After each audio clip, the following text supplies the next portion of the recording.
Looper is a 2012 sci-fi thriller directed by Rian Johnson and starring Bruce Willis, Joseph Gordon-Levitt, and Emily Blunt. Taking place in 2074, time travel has become possible but made outlawed. Now the only ones who use it are powerful mob organizations. They hire hitmen from a certain point in the past, sending back the bodies of victims to be murdered and disposed of at that completely different point in time. The hitmen are only used up to a certain point. After receiving a final payoff, they know one day they will be sent back to be killed by themselves, closing the loop and disposing of all evidence. Joe is one such hitman, but when his future self is sent back, it doesn't go as planned. Joe's future self eventually finds some hint of redemption upon falling in love and marrying a woman. When his clients come to collect his life, she is killed as well. Joe explains to his younger self he intends to save his wife and change his future by finding the man who orchestrated his death, a mysterious telekinetic crime boss known only as the Rainmaker.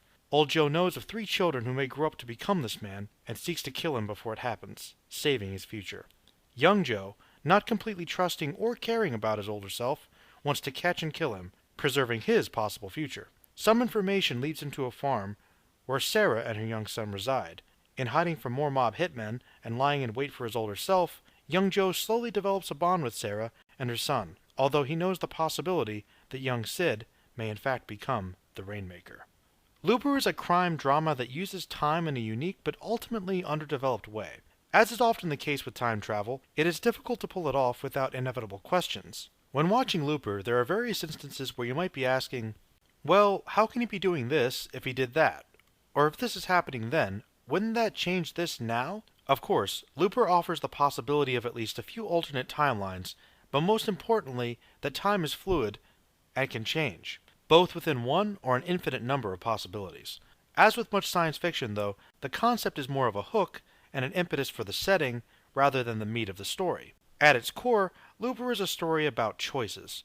While the implications of the film are that our environment plays a significant factor in determining what type of people we become, it is our choices also that define the course of our lives, if not equally, perhaps just enough to make a difference. Our main character Joe is essentially a perfect example of a man who is essentially a product of a life which has been leading down a dark path from a very young age. We know he lost his mother when he was young and had turned to petty crime for desperation, ultimately finding salvation when the mob middleman from the future, Abe, decided to turn him into a looper. Although he commits murders for money and indulges in drug abuse, Joe seems to have an underlying desire to aspire to something more. He plans to explore the world upon retirement, attempting some element of sophistication as he learns French. We see that Joe is willing to sacrifice much for a chance to gain a better life, even turning his friends over to the mob. This holds a greater truth, though, for as much as Joe wishes to escape his old life, he seems unable to escape the man he has become. For in his future, though he attempts to lead a peaceful life in China, he ultimately falls into the same pattern of drugs, crime, and violence. Whether by choice or by the weight of his past, Joe repeats these patterns of destruction. This changes when he truly falls in love with a woman, something that he suggested early on in the film. The woman helps him overcome drugs and leave his criminal life behind. By truly connecting with this person, Joe is able to obtain salvation and the peace he has always sought for. Actions have consequences, though, and the same life that allowed him to meet with this woman who would save him ultimately led to that same joy being taken away. Once again, the product of a long, violent life. Old Joe could in many ways be seen as the antagonist of the film. Though the audience is meant to feel for him, he performs actions that suggest otherwise. Although this is the Joe whose love has apparently allowed him to break free from his actions, he demonstrates that he will go back to those same patterns, perhaps even worse ones, in order to gain what he wants. He may be driven by love, but he is driven even more so by his own selfishness and desperation. With the possibility that the Rainmaker is one of 3 children, though it is difficult, he shows he is willing to kill innocent children to ensure his own happy ending.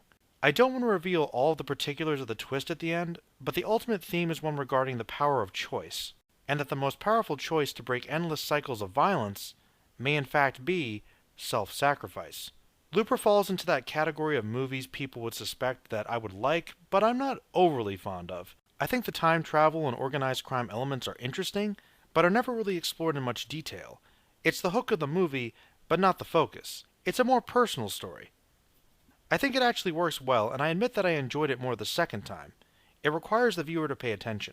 Joseph Gordon-Levitt does a good job impersonating a young Bruce Willis, even though the makeup only sort of works.